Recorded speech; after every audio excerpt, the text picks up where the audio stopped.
Et Charlotte me dit, donc mon amie Charlotte qui m'en parle, me dit viens à un dîner dans quelques jours, elle sera là, je te la présente.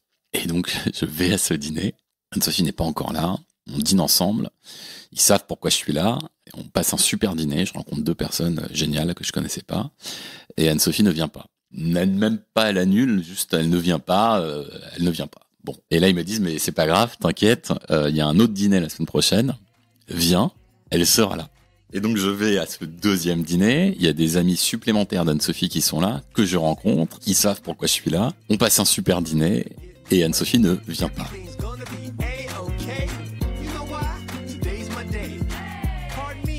Je suis MC, la rebelle en tutu, et tu écoutes Crush, le podcast qui explore la magie des premiers jours des histoires d'amour.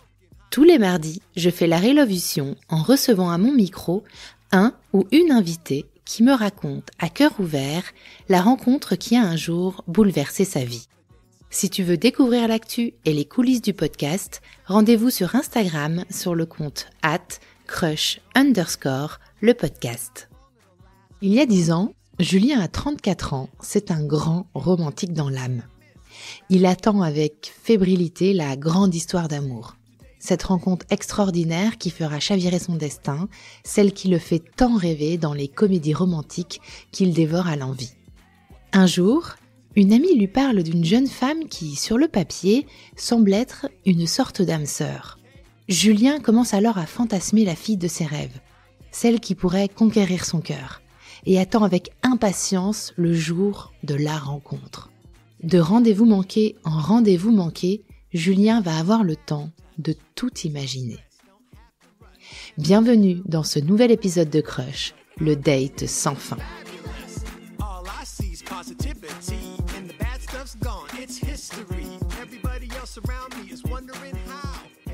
Julien, est-ce que tu saurais te décrire en 5 hashtags ? Je veux dire international, pour commencer, parce que bon, je te disais, mon père est franco-marocain, ma mère est allemande. J'ai beaucoup voyagé, j'ai vécu à Tunis, j'ai fait ma maternelle à Tunis, j'ai fait ma primaire à Paris, j'ai fait mon lycée à Los Angeles, et ensuite j'ai vécu à Bangkok, j'ai vécu à Berlin, donc international. Ouais, ça me semble pas mal. Ouais, ça va, c'est ça validé. Ça colle. Ça colle. Et je dirais humour. Pourquoi ? Parce que t'aimes faire rire ou parce que t'aimes rire ? Les deux, et je pense que toutes les filles avec qui j'étais en couple m'ont toujours dit que j'étais drôle, et c'est important pour moi, elles me le disent. Très bien. Tu sais, les filles, elles veulent des mecs beaux, forts et intelligents, et qui font rire, voilà. Et donc, au moins, je sais que je pourrais les faire rire. Ça, j'ai jamais eu de doute là-dessus. Je te pose pas la question sur le reste, mais... Écoute, non, j'ai déjà ça c'est ton verrouillé. arme. Ton arme secrète. Je veux dire angoissé. Je fais partie des gens très anxieux. Je mets des heures à m'endormir. Ouais, je suis trop anxieux, mais je me soigne. Il en faut encore 2, c'est ça ? On en a fait 4. On a fait 4 comédies romantiques. Ah, pourquoi comédie romantique ? Parce que je suis obsédé par les comédies romantiques, que j'ai dû voir toutes les comédies romantiques sorties entre les années 80 et les années 2000. Depuis, je les ai vues aussi, mais elles sont plus comme avant. La dernière que t'as vue ? La dernière que j'ai dû en revoir, c'est une que j'ai revue. Ouais. Je revois, tu vois, les Julia Roberts, c'est hors concours, mais Notting Hill et Pretty Woman, je les revois 1 fois par an. Tu me fais plaisir. Mais vraiment, vraiment. Moi, la dernière que j'ai vue, c'est une que j'ai revue. Ou alors j'en ai vu une qui ne m'a pas marqué, qui est récente, quoi. Moi, dans les récentes, il y a Crazy Stupid Love.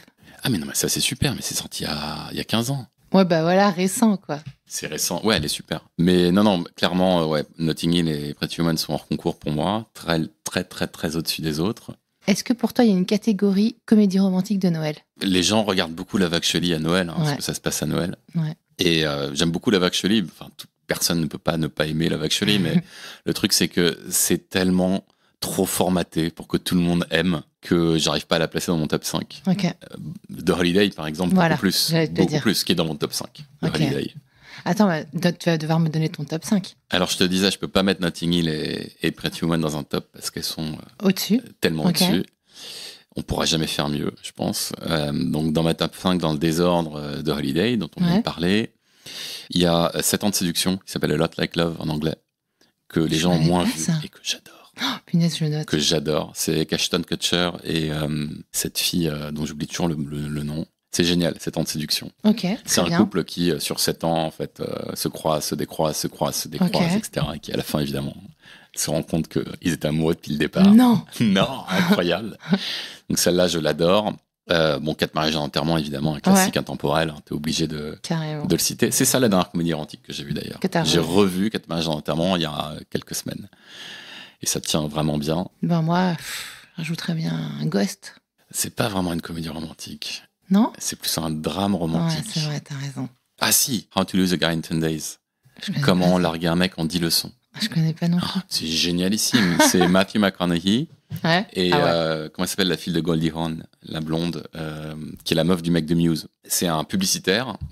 Bon, je te raconte pas pourquoi, parce que, mais en gros, quand tu les regardes, ça fait signe, mais c'est un publicitaire qui fait un pari avec ses potes qu'il peut faire tomber une fille amoureuse en moins de 10 jours. Et la fille qui doit faire tomber amoureuse, qu'on choisit pour lui, c'est une journaliste qui doit faire un papier pour expliquer comment se faire larguer en moins de 10 jours. Ah, génial. Et donc, les deux se mettent ensemble. Et donc, elle est horrible avec lui, et lui, il est obligé de tout accepter pour qu'il tombe amoureux. Et à la fin, qu'est-ce qui se passe ? Dans l'adversité, il se rend compte que... Voilà, et donc, t'as une scène notamment culte où elle décide un jour, pour vraiment le faire fuir, de donner un nom à son pénis, et elle l'appelle Princess Sophia. Ah, génial. Et le mec devient fou, quoi. Il dit, comment tu peux lui donner un nom pareil ? Ok, je note. Très bien. Qu'est-ce que t'aimes dans les comédies romantiques ? Qu'est-ce qui te plaît ? Ça m'a toujours fasciné. J'aime la rencontre. J'aime l'idée que y a une relation te révèle à toi-même, te fait passer au-delà de tout ce que tu as vécu, au-delà de toi-même. Et j'aime, en fait, et j'ai vachement tort là-dessus. Enfin, ça m'a pas forcément affecté de la bonne façon, mais j'adore que la comédie romantique, il y a une rencontre. Enfin, la rencontre, c'est phénoménal. Tu vois, ils ont un concept même aux États-Unis, ils appellent ça un meet cute. C'est le terme d'ailleurs, ils en parlent dans The Holiday. C'est la manière dont les deux personnes que rien ne prédestinait à se rencontrer et tombent amoureuses. Donc il y a ce moment-là qui est clé. Et j'adore que dans le principe d'une comédie romantique, c'est on se rencontre, c'est dingue, et à un moment ça descend et on se retrouve. Et c'est un fantasme énorme, c'est que j'ai pas d'enfant et je suis célibataire, donc c'est-à-dire que mes relations sont toujours descendues à un moment, comme dans la plupart des cas dans la vie. Mais dans les comédies romantiques, ça remonte toujours et ça finit en beauté. Je pense que ça me plaît vachement. Est-ce que tu espères un jour que toi aussi ça va remonter ? C'est ça ? Écoute, moi quand je me sépare de mes copines, en général, je retombe très amoureux de mes ex. Jusqu'à ce qu'on devienne amis. Bien, tu vas nous raconter l'histoire de ta rencontre avec Anne-Sophie. Ouais. Est-ce que tu peux un petit peu nous contextualiser cette rencontre ? Elle se passe quand ? En quelle année ? À ce moment-là, t'as quel âge ? Et qu'est-ce qui se passe dans ta vie ? Ça commence un petit peu avant de la rencontrer. Ça commence il y a 10 ans, en 2013. Et je me sépare d'un commun accord avec une fille avec qui j'ai vécu pendant 8 ans et qui était, pour nous deux, pour notre famille, pour nos amis, la femme de ma vie. On était certain que ça allait durer toute la vie. Et puis, en fait, non. On se sépare d'un commun accord, sans perte ni fracas. Enfin, juste, on décide de suivre des chemins différents. Et alors que je pensais que j'allais m'en remettre, pas forcément facilement, mais que j'allais m'en remettre, je me rends compte que, en fait, en retirant mes fondations affectives, toute ma vie s'écroule, tout devient bancal, et j'ai plus de repères. Et du coup, de manière très raisonnable, je décide de quitter mon boulot et de partir 1 an vivre en Thaïlande. Et je reviens de Thaïlande, ça va un peu mieux, mais j'ai une sorte d'urgence à rencontrer la prochaine, la vraie femme de ma vie. Je suis très impatient de la rencontrer et je me rends compte que ça va pas être facile parce que, pour 2 raisons. La première, c'est que quand tu forces le truc et que tu as absolument envie de rencontrer quelqu'un, en général, tu rencontres personne. Et la deuxième, c'est que j'ai 35 ans quand je rentre et je me rends compte que rencontrer quelqu'un à 35 ans, c'est pas comme rencontrer quelqu'un quand on a 25 ans. En fait, quand tu as 25 ans, tu as plein d'amis qui ont plein d'amis et qui sortent tous tout le temps. Et donc, tu es continuellement en train de rencontrer de nouvelles personnes. Quand tu as 35 ans, en fait, tu as encore des amis, mais qui sortent plus beaucoup, qui rencontrent plus beaucoup de nouvelles personnes. La plupart ont des enfants, sont posés. Et en fait, on te sert pas sur un plateau des gens que tu ne connais pas. Et du coup, je me retrouve un peu surpris à me dire, mais en fait, on fait comment pour rencontrer des gens ? Et je fais quelques rencontres, pas trop par les applis, parce que c'est pas trop mon truc. Ouais. Mais bon, je rencontre des gens, j'ai quelques petites histoires, mais le truc prend pas, quoi. J'ai pas la rencontre qui me donne envie d'aller plus loin que quelques jours, semaines. Et un jour, c'est le mois d'août, donc le mois d'août 2014, Mon amie Charlotte m'appelle pour me dire, écoute, je rentre de vacances avec des copains, on était en Grèce, et j'ai rencontré la femme de ta vie. Elle était là. Ce qu'il faut savoir, c'est que Charlotte, c'est pas la première fois à ce moment-là qu'elle me dit, j'ai trouvé une fille qui va te plaire, et qu'en général, elle a raison. Donc je lui demande pourquoi. Donc elle me dit que bon, évidemment, elle est jolie, elle sent qu'il y a un truc entre nous, qu'il pourrait y avoir un truc entre nous, mais surtout elle me dit, elle s'appelle Anne-Sophie, elle est franco-allemande, donc comme moi. Moi j'ai une mère allemande et un père français, elle a un père allemand et une mère française, et elle me dit qu'elle travaille elle est journaliste dans la musique. Et moi la musique c'est un truc qui prend beaucoup de place dans ma vie. Alors j'en fais pas du tout, mais j'en écoute beaucoup, je vais beaucoup à des concerts. J'aime beaucoup la musique live. J'écoute énormément de musique. Je passe beaucoup de temps à essayer de chercher de la nouvelle musique. Et je passe aussi beaucoup de temps, en tout cas c'est très important pour moi, de pouvoir partager de la musique avec les gens que j'aime. De la musique qui me touche. C'est une sorte de langage intime, pour moi, très fort. Et du coup, évidemment, je suis super intéressé. Et Charlotte me dit, donc mon amie Charlotte qui m'en parle, me dit, viens à un dîner dans quelques jours, elle sera là, je te la présente. Et donc, je vais à ce dîner. Il y a 2 amis de commun entre Anne-Sophie et Charlotte. Anne-Sophie n'est pas encore là. On dîne ensemble. Ils savent pourquoi je suis là. On passe un super dîner. Je rencontre 2 personnes géniales que je connaissais pas. Et Anne-Sophie ne vient pas. Même pas, elle annule. Juste, elle ne vient pas. Elle ne vient pas. Bon. Et là, ils me disent, mais c'est pas grave, t'inquiète. Il y a un autre dîner la semaine prochaine. Viens. Elle sera là. Et donc, je vais à ce 2e dîner. Il y a des amis supplémentaires d'Anne-Sophie qui sont là, que je rencontre. Ils savent pourquoi je suis là. On passe un super dîner et Anne-Sophie ne vient pas. Mais on me dit, c'est pas grave. Il y a une soirée la semaine prochaine. Elle va venir. Elle sera là. Je vais à la soirée la semaine prochaine. Je rencontre encore plus d'amis de Anne-Sophie qui sont aussi hyper sympas, sauf qu'Anne-Sophie ne vient pas. Et ce truc dure 6 semaines, jusqu'au mois d'octobre. C'est-à-dire qu'en 6 semaines, je me suis fait des soirées, des dîners, des expos. Je n'ai pas arrêté de sortir. J'ai rencontré tous les amis de Anne-Sophie. On s'entend tous hyper bien. Mais Anne-Sophie n'est jamais là. Tu cristallises à mort, tu fantasmes sur elle ou... Évidemment, je commence à cristalliser de ouf. J'ai fait 400 fois le tour de son profil Facebook. C'est avant Insta, hein. Donc on est encore sur Facebook à l'époque. Et je commence à flipper un petit peu parce que c'est vrai qu'à force d'y aller et de rencontrer ses amis qui me parlent d'elle, qui me rencontrent et qui, en plus, tous me disent ouais, il y a quand même un truc, faut que vous vous rencontriez. Évidemment, je cristallise. Évidemment, je flippe de cette cristallisation absolue. D'autant plus que je te le rappelle, je suis dans une phase où je veux absolument retomber amoureux, tu vois. Je suis pas cool, tranquille, on verra bien, quoi. Mais bon, je peux pas arrêter le truc, hein. C'est une addiction. Donc je continue à y aller. Jusqu'au moment où, début octobre, on me dit, écoute, la semaine prochaine, il y a une soirée où on te donne absolument garantie qu'elle sera là. C'est une soirée qui a lieu 1 fois par an chez un des mecs du groupe qui invite plus de 100 personnes. C'est installé dans l'agenda de tout le monde. Et sera là, c'est absolument sûr. T'y crois ou pas à ce moment-là? Ouais. Là, on me dit, en plus, on a triple-checké. On me montre des textos où elle dit oui, je serai là. Enfin, tu vois, genre le truc, c'est sûr qu'elle sera là. Et pour les autres, ça devient aussi une espèce de comédie romantique pour eux ou pas? Pas forcément pour tout le monde, mais j'ai quand même quelques supporters qui sont là, genre non, mais là, elle va venir, tu vas voir, c'est sûr, elle est là, quoi. Mais le truc est génial parce que je me dis aussi, si ça le fait, tu vois, c'est une histoire de dingue. Ouais. Si ça le fait pas, par contre, une petite descente, quoi. Ouais, ça veut dire que tu t'attaches aussi au fantasme et à l'histoire que tu pourrais écrire, mais que tu n'as aucune garantie d'écrire. Ouais, et puis même mes amis à moi, ils sont au courant que plutôt que d'aller les voir eux, je sors avec des nouveaux amis pour rencontrer cette fille. Enfin, le truc devient complètement absurde. Et finalement arrive la date, c'est un samedi soir, début octobre, où la soirée va avoir lieu. La soirée doit commencer, je crois, vers 21h ou 22h. Et parce que je sais qu'elle sera là, j'emmène même 2 amis à moi, je les invite à cette soirée. Et avant la soirée, on va dîner ensemble, histoire de tenir le coup jusqu'à 22h. On dîne ensemble dans le quartier de Montorgueil. T'es stressé? Ouais, je suis vachement stressé. T'as fait attention à ta tenue? Probablement, mais je me souviens plus. Ok. Probablement, mais bon, sans non plus en faire des tonnes, quoi. Ok. En tout cas, je dîne donc avec 2 copains dans un resto italien. On boit 2-3 verres de vin histoire de se détendre un petit peu, mais surtout je leur dis, moi j'ai surtout pas envie d'arriver bourré, donc on fait gaffe, on picole pas trop avant la soirée, et donc on boit une première bouteille, et puis mes potes en commandent une deuxième, on finit, et là je leur dis non mais attendez, on s'arrête de boire, et ils en commandent une troisième sans que je le vois qui arrive à table.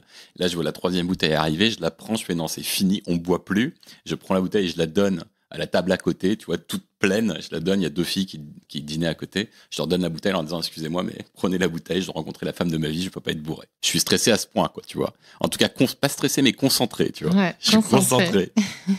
T'es sympa de filer la bouteille.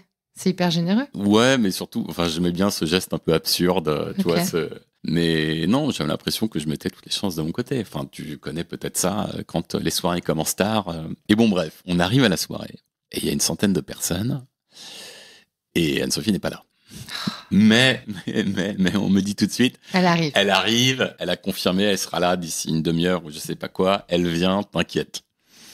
Donc, tant mieux. Moi, j'essaie de pas trop y penser. Je discute à droite à gauche avec des gens, et à un moment, je lève la tête et je me rends compte que je suis un cercle qui s'est formé au milieu de moi. C'est-à-dire que je suis au milieu d'une pièce, de salon, et que les gens se sont tous écartés. Ils ont formé une sorte de cercle, et dans ce cercle, il y a moi au milieu, et il y a une fille blonde avec son manteau qui vient de débarquer, et c'est Anne-Sophie. Donc, en fait, les mecs ont réagi, enfin, tu vois, ils l'attendaient autant que moi, cette rencontre, ils se sont tous écartés en mode « Regarde, elle est là !» Les gens me faisaient des petits signes de main, tu vois, c'était... Et donc, bon, moi, la première chose que je fais, c'est que je sors du cercle. Ah, bah, c'est clair. Mais qu'est-ce que c'est que ce délire? Donc, je sors du cercle, et les gens viennent me voir, me dire « Regarde, Anne-Sophie, elle arrive. » Je fais « Oui, c'est bon, j'ai vu, détendez-vous. » Et j'essaie surtout pas d'aller lui parler tout de suite, tu vois. Je vais laisser quand même quelques dizaines de minutes passer. Mais quand même, enfin, je veux pas laisser trop de temps passer non plus. Donc j'attends, je pense, une dizaine de minutes. Et comme ça fait 1 mois et demi que je vais à des soirées pour le rencontrer, ça fait 1 mois et demi que j'ai l'occasion de réfléchir à ce qu'on se dirait quand on se rencontre. À la première phrase d'accroche. Voilà. Donc j'avais travaillé le truc. Mais c'est terrible, parce qu'elle sait pas tout ça. Ces détails-là, elle les a jamais entendus. Donc elle va halluciner, quoi. Si jamais elle écoute ce podcast. Mais attends, parce que moi j'ai une question. Elle avait connaissance de ton existence? Rien. C'est-à-dire que elle, la veille de cette soirée, quelqu'un lui avait dit « Ah, il y a un mec sympa qui pourrait te plaire, il sera à la soirée. » Point. Elle en était là, elle. Et en gros, à chaque fois qu'elle va à une soirée, comme elle était célib, les gens lui disaient « Tiens, il y a un mec sympa, tu vois. » Elle ne savait rien. Donc t'imagines l'écart absolu. Ah, c'est clair. Mais bon, j'avais du coup travaillé ma phrase d'accroche. Et en fait, comme pendant 1 mois et demi, j'avais eu le temps de passer du temps sur son Facebook, j'avais vu qu'on avait 2 amis en commun, qui étaient 2 filles allemandes qui vivaient à Paris. Et d'ailleurs, j'en avais appelé une pour lui demander 2-3 infos sur Anne-Sophie. Bah écoute, c'est long 6 semaines, quoi. Enfin, je veux dire, il faut t'occuper, quoi. On est vraiment dans une comédie romantique. Attends, c'est ça. C'est pas fini. Ça continue. C'est pas fini. J'attends dans quelques minutes. Finalement, je m'incruste à une conversation où elle est avec deux copains à elle, que je connais. Et puis, on me présente, tu vois, on me dit « Ah tiens, Julien, Anne-Sophie ». Et moi, je lui dis « Ah, c'est toi, la Anne-Sophie, qui est franco-allemande ». Elle me dit « Oui, c'est moi ». Et je lui dis bah, « C'est marrant parce que on m'a vachement parlé de toi, parce que moi aussi, je suis franco-allemand. Donc voilà, ça nous fait un point commun. Mais surtout, en fait, tous les Parisiens, ils pensent que quand t'es allemand, tu connais tous les Allemands de Paris. Alors qu'en fait, moi, je connais 2 Allemands à Paris. C'est telle fille et telle fille, qui étaient nos amis communs Facebook. » Et là, elle me dit « Quoi ? Mais moi aussi, je les connais. » Je fais, oh là là, mais quel hasard, etc. Mais incroyable. Bon, le truc était totalement travaillé. Ah, le petit malin. Mais le truc a marché. Du coup, on est en mode conversation, genre, mais what the fuck, tu vois, genre, incroyable cet hasard. Mais surtout, à partir de cette seconde-là, où on se rend compte qu'on a ses amis en commun, la conversation s'enchaîne. Et c'est incroyable. C'est-à-dire que on parle comme si on avait eu 2000 conversations avant. On s'entend trop bien. Je suis trop bien à parler avec elle. Elle est trop bien à parler avec moi. Je me pose plus aucune question de relancer de quel sujet, de quoi que ce soit. Juste le truc, la rencontre, quoi. Mais vraiment incroyable. Méga bon feeling. Incroyable naturel, feeling. Je me évidence. sens tellement bien. Mais je réfléchis même plus, tu vois, à ce qu'on se dit, quoi. Juste on se parle.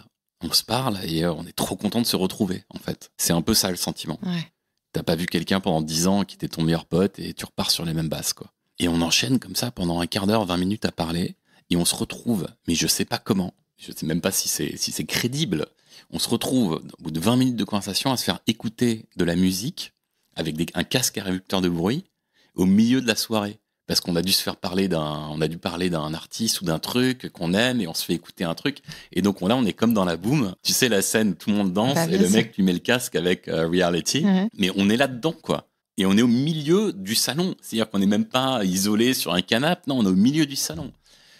Et là, quand elle a le casque sur les oreilles et que je la vois, tu vois, écouter le truc et que je vois la scène, je me dis, attends, elle redescend un peu. Elle vient d'arriver, laisse-la respirer un peu. Et donc, je lui dis, je vais prendre un verre au bar, je sais pas quoi, voilà. Puis on se revoit tout à l'heure, quoi, tu vois. Pour ne pas lui mettre trop la pression. Parce qu'en fait, moi, c'est comme l'aboutissement de 6 semaines de cristallisation, mine de rien. Ouais. Même si c'est naturel. Et t'es dans le contrôle, là. Du coup, t'essayes de reprendre le contrôle. De reprendre le contrôle de moi-même. Hein. Oui. Pas de la situation. Oui. De me dire, non, mais enfin là, tu vois, genre, moi, ça fait 6 semaines que ça monte. C'est incroyable quand on se voit. Moi, ça y est, je suis prêt, quoi.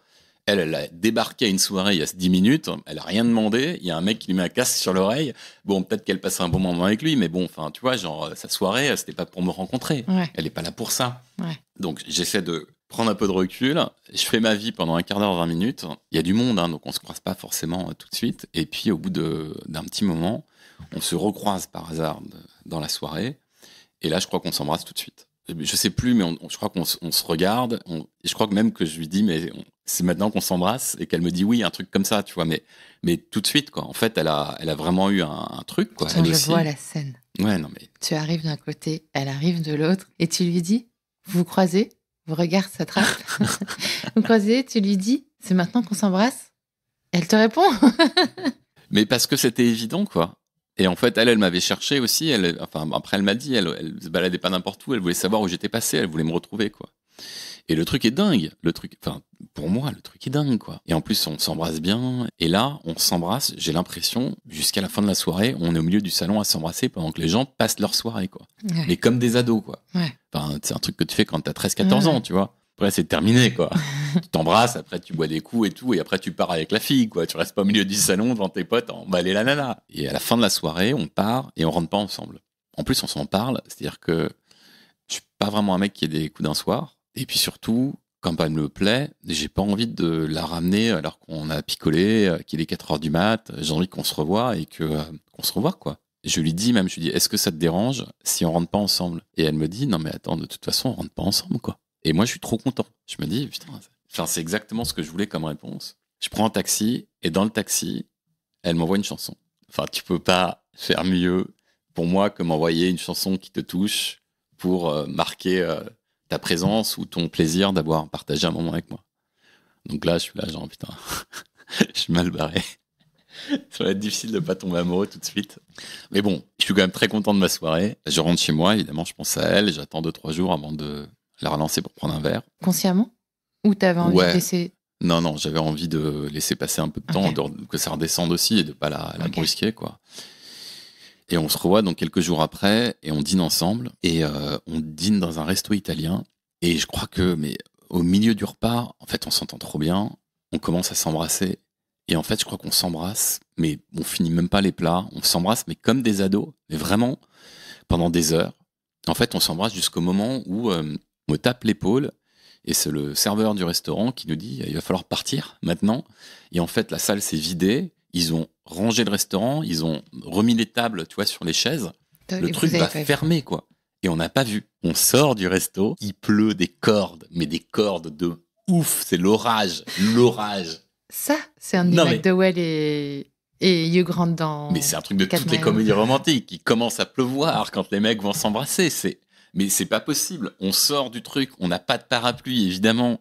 C'est l'orage absolu. Et là, on essaie de rejoindre le métro, je sais pas quoi, en s'arrêtant dans toutes les portes cochères pour s'abriter et continuer à s'embrasser. Et là, je me dis, mais enfin, c'est pas possible. Enfin, Elle n'existe pas, c'est un rêve. Mais il y a elle et il y a la rencontre. La rencontre est folle, quoi. Quelques jours après ce dîner, on part à la campagne ensemble. Pas que tous les deux, c'est-à-dire que le mec qui va organiser la soirée où on s'est rencontrés a une maison dans le Perche et invite ses meilleurs amis dont elle fait partie, et donc m'invite évidemment. Et on passe des moments en groupe, mais aussi à deux, super. On est vraiment bien. On se retrouve à cuisiner des trucs ensemble, à machin, tu vois. Enfin, le truc est trop bien. Et là, je me dis, il faut quand même que je lui dise que, en fait, moi, ça fait 6 semaines que le truc a commencé, tu vois. Il faut que tu révèles le secret. Surtout, je voulais que ce soit moi qui lui dise et pas un moment des potes qui fassent une gaffe, tu vois. Il y a toujours un secret dans une comédie romantique. C'est ça. Pour lequel il faut trouver le bon moment. Exactement. Pour le révéler. Et donc là, je lui dis pas dès qu'on arrive, je lui dis, je crois, le 2e jour. Et je lui dis, je sais pas, on est tous les deux, on discute, et je lui dis, mais écoute, faut quand même que je te raconte la vraie histoire. Et je lui dis, moi, ça fait 1 mois qu'on m'a parlé de toi. Alors, je lui dis pas que j'ai fait autant de dîners et de trucs, hein. Je lui dis, j'ai quand même fait 2-3 sorties, t'étais pas là, et on avait beaucoup parlé de toi, et donc, du coup, pour moi, la rencontre, c'était, tu vois, un truc avec pas mal d'enjeux. Et je lui dis, mais il y avait tellement d'enjeux sur cette rencontre que j'avais peur d'avoir trop picolé en arrivant à la soirée. Et du coup, je dînais avant. Enfin, tu vois, j'ai fait hyper gaffe à ce que je buvais avant d'arriver à la soirée. Et elle me dit, ah ouais, mais laisse tomber, quoi. Alors moi, on m'avait rien dit. Et puis en plus, je suis arrivé bourré parce que juste avant la soirée, j'ai dîné dans un resto. Non. Et il y a un mec à la table à côté qui m'a filé sa bouteille. Et là, je la regarde et je lui dis, non mais attends, c'était quoi le resto? Elle me dit, c'était la Boca. Et mais je lui dis, le mec, c'était moi. Non. Et là, on se regarde et on hallucine. À ce moment-là, effectivement, il y a un truc qui se réenclenche dans mon cerveau qui fait qu'effectivement, c'était 2 filles qui étaient toutes les 2 à la soirée, mais que j'avais jamais vues, et que effectivement, c'était Anne-Sophie. J'ai une sorte d'image que mon cerveau n'avait pas calculée parce que je l'avais pas rencontrée en vrai et que j'avais pas vu, et c'était elle, quoi. Incroyable. Et alors là, autant te dire que c'est la femme de ma vie, quoi. Tu vois. Là, c'est non, mais là, le hasard, jamais. La coïncidence. Et même elle n'y croit pas, tu vois. Je pense que là, on est sûr tous les deux. Et on se le dit d'ailleurs, ce week-end-là, ou un jour ou 2 qui ont suivi, que c'est le début d'un gros truc, quoi. Enfin, d'un grand truc. Et donc, après ce week-end-là? Bah, après, rien. C'est-à-dire? Bah, ça n'a pas marché. Comment ça n'a pas marché? Tu te fous de ma gueule? Non. Comment ça n'a pas marché? Ça n'a très vite pas du tout marché. On n'a jamais réussi à enclencher la relation. Je sais pas exactement ce qui s'est passé, mais il y a une sorte de micro-malaise qui s'est installé entre nous, où on s'entendait toujours aussi bien, mais il y avait plus le naturel qu'on avait eu depuis la rencontre, dès lors qu'on a commencé à se dire que ça allait devenir une vraie relation. Mais ça veut dire quoi? Que tout a disparu? En fait, la magie a disparu? La magie, j'ai du mal à l'expliquer. Mais j'ai quand même quelques petites explications. Il y en a une, en tout cas, qui est certaine. C'est qu'on était sur des dynamiques totalement opposées par rapport à cette relation qui était en train de naître. C'est-à-dire que moi, je te disais, ça faisait 1 an que j'avais une urgence de retomber amoureux et de me réengager, de trouver la bonne. Et du coup, j'étais prêt. J'étais demandeur, j'étais là, quoi, tu vois.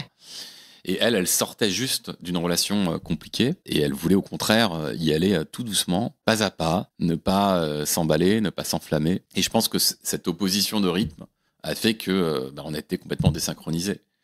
C'est-à-dire que j'ai trop demandé, pas investi, mais je crois que j'étais trop en demande, en attente de on y va, quoi.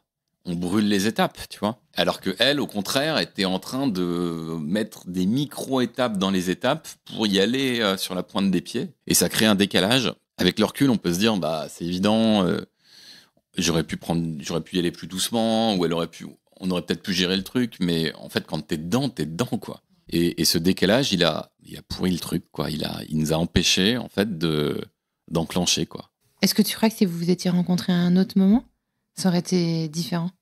Ça aurait pu marcher? Peut-être, mais je suis même pas capable de te le dire vraiment parce que, en fait, on a quand même fait traîner le truc comme ça pendant 3 ou 4 mois jusqu'à ce qu'on se dise, il faut qu'on arrête ça. Ouais. On se voyait de moins en moins, tu vois. Mais du coup, je la connais pas assez pour savoir si on aurait pu exister dans l'intimité. Je te parle pas de sexe, hein, je te parle de l'intimité amoureuse, quoi. Ouais, c'est pas sûr. En fait, je saurais jamais. Je saurais jamais, d'autant plus qu'en fait, elle s'est mariée maintenant, elle a eu un enfant.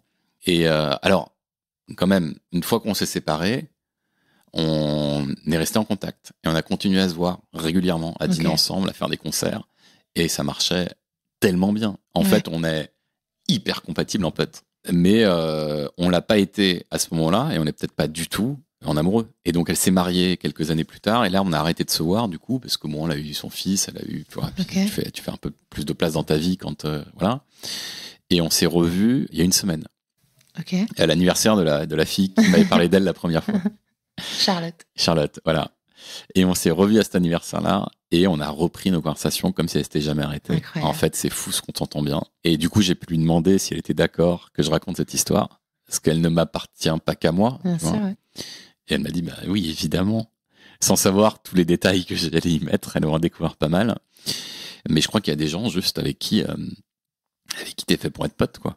Toi, au moment où ça s'arrête, ou surtout où tu réalises qu'en fait, ça va pas marcher entre vous, tu le vis comment? T'es hyper déçu? Parce que t'avais quand même t'avais mis de l'attente, quoi. T'attendais beaucoup, finalement, d'elle et de cette Ouais. relation avec elle. Est-ce que t'étais super déçu ou est-ce que tu l'as pris comme c'est Non, arrivé? en fait, ça a pas été compliqué. J'ai pas eu le temps de tomber amoureux d'elle et j'ai pas eu le temps de créer des souvenirs forts avec elle au-delà de notre rencontre. Et donc, j'ai senti assez vite que il y avait un truc qui marchait pas, quoi. Je voulais pas lâcher l'affaire tout de suite parce que vu ce qui nous avait emmené là, j'avais envie que ce soit dingue. Je crois que j'ai pas partagé en vérité suffisamment de choses marquantes avec elle pour que quand on décide qu'on arrête, il y ait beaucoup de choses qui me manquent. Et puis surtout, ça m'a permis de comprendre que c'est pas la rencontre qui fait la relation. Malgré ce qu'on te raconte dans les comédies romantiques, tu peux avoir la plus belle rencontre du monde et une relation derrière qui marche pas, et tu peux avoir des rencontres maladroites ou classiques qui peuvent donner lieu à des relations de ouf. La preuve, c'est les applis. Enfin, je veux dire, il n'y a rien de plus glauque que de dire j'ai rencontré mon mari sur une appli, et pourtant, plein de gens qui le font. Et ça marche, ouais. Il y a Et ça marche, ouais. plein de fois où ça marche. Alors pour moi, ça marcherait pas parce que ce qui ne changera jamais, c'est que moi, le plus important dans mon attirance pour une fille, c'est pas son visage, c'est pas son corps, c'est pas ses études ou son humour ou son intelligence, c'est le feeling que j'ai quand je la vois, c'est la manière dont elle bouge, c'est son regard. Et ça, tu peux pas savoir sur une photo qui est figée. Ouais, c'est le feeling, quoi. Et c'est vrai que là, le feeling qu'on a eu quand on s'est rencontrés, il était fort. Ça veut pas dire que c'est pas une garantie, quoi. C'est pas une garantie, mais au final, je me sens incroyablement privilégié d'avoir vécu une rencontre pareille. Comment tu l'interprètes que ça te soit arrivé? Là, tu nous dis la rencontre ne fait pas l'histoire d'amour. Mais à ton avis, pourquoi ça t'est arrivé? En fait, alors la première chose, c'est que il y a une question de la manière, enfin, il y a la façon dont tu écris cette propre histoire. Ouais. C'est-à-dire que moi, j'ai été dans ce que je te raconte, tout est vrai, tout s'est passé comme ça, mais j'étais attentif à chaque détail parce que j'aime les comédies romantiques, parce que j'ai ce fantasme de la passion, de la rencontre, de tout ça. Et donc j'étais attentif à chaque étape, chaque détail, et que à part l'histoire de la bouteille qui est quand même hallucinante, si tu veux, au final, quelqu'un d'autre aurait pu le vivre en mode bon ben j'ai fait 2-3 soirées parce qu'il y avait une meuf bonne qu'on m'avait dit qu'il faut rencontrer, je l'ai vue, ouais je l'ai pécho quoi, et puis finalement ça l'a pas fait. L'histoire elle marche aussi racontée comme ça, et d'ailleurs pour Anne-Sophie, si tu lui demandais de te la raconter, elle te dirait j'ai rencontré un mec en soirée, ça l'a bien fait, c'est vrai qu'on s'est embrassé vite, c'était hyper drôle parce qu'il dînait à côté de moi et qu'il m'a filé sa bouteille, mais en fait ça a pas marché quoi. Enfin tu peux aussi la raconter comme ça, mais est-ce que tu crois que t'as provoqué d'une certaine façon ou pas? Pour le coup, non. Je me suis vraiment laissé faire. Mais tu sais, une rencontre comme ça, c'est presque aussi fort qu'une relation qui a marché, quoi. Une relation qui marche, qui s'arrête, c'est un truc qui te reste, qui fait partie de qui tu es, qui te construit, Une rencontre comme ça, c'est un peu... C'est pour ça que d'ailleurs, alors qu'on a passé que 3 mois ensemble, Anne-Sophie et moi, 3 ou 4 mois, en fait, ça restera une histoire majeure de ma vie. Juste grâce ou à cause, ou grâce, je dirais, à la rencontre qu'on a eue. Et t'es célibataire aujourd'hui? Oui. T'es toujours à la recherche de l'amour? Je suis toujours à la recherche de l'amour. Et est-ce que tu mets toujours autant d'attentes? T'as toujours autant envie de rencontrer la femme de ta vie, si on peut le dire comme ça? En fait, j'ai arrêté de me mettre la pression de rencontrer la femme de ma vie. Et j'ai arrêté de me mettre la pression d'être avec quelqu'un. C'est-à-dire que ça m'a pris un peu de temps, mais dans les moments où j'étais pas en couple, j'avais l'impression que c'était important d'essayer de se remettre en couple, de trouver la bonne. Maintenant, j'accepte qu'il y a des moments où tu sois avec quelqu'un, des moments où tu sois pas avec quelqu'un. Une partie de mes attentes a baissé. J'ai toujours cette envie d'être avec quelqu'un que j'aime et avec qui on partage 1000 trucs et on se tire vers le haut et on se fait découvrir des choses. Et j'attends plus la rencontre qui va tout changer. Tu vois, à force de regarder les comédies romantiques, tu penses qu'à un moment, tu vas rencontrer la fille qui va tout changer à ta vie, va te révéler même à toi-même. Ouais. Tu vois? C'est un truc que je pensais quand j'avais la vingtaine. En fait, c'est des conneries, quoi. Mais je pense qu'on l'a tous pensé. Enfin, j'allais dire c'est un truc féminin, mais tu me fais dire le contraire. Tu le dis, toi. Moi, je le dis. Ouais. Peut-être que les hommes le pensent, mais qu'ils le disent pas. Ou oui, moins. Et puis il y a des hommes qui ont une part de féminité plus ou moins grande aussi en eux. Hein. Ouais. Donc, mais moi, à 20 ans, c'était clairement ça.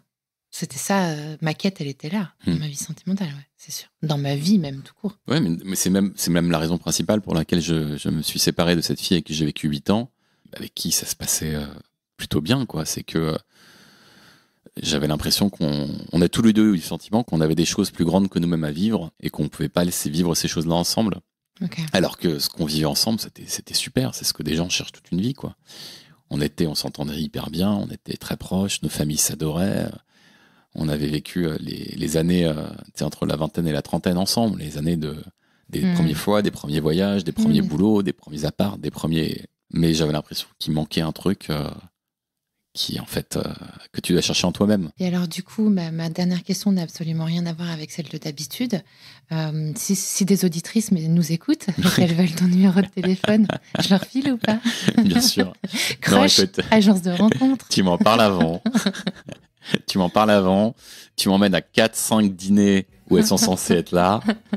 Et après, au bout d'un mois, tu me les présentes. Tu veux vivre une expérience. Voilà.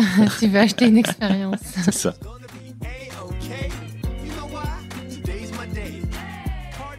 Merci d'avoir écouté cet épisode. Je compte sur toi pour aller mettre 5 étoiles et un commentaire sur ta plateforme d'écoute favorite, notamment Apple Podcast.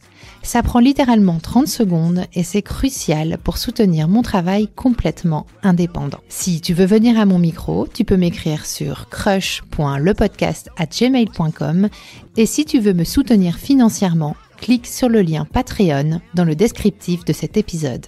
Mille merci pour ton écoute et à la semaine prochaine pour un nouveau Crush.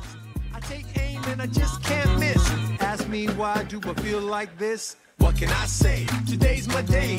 Nothing in the world's gonna get in the way.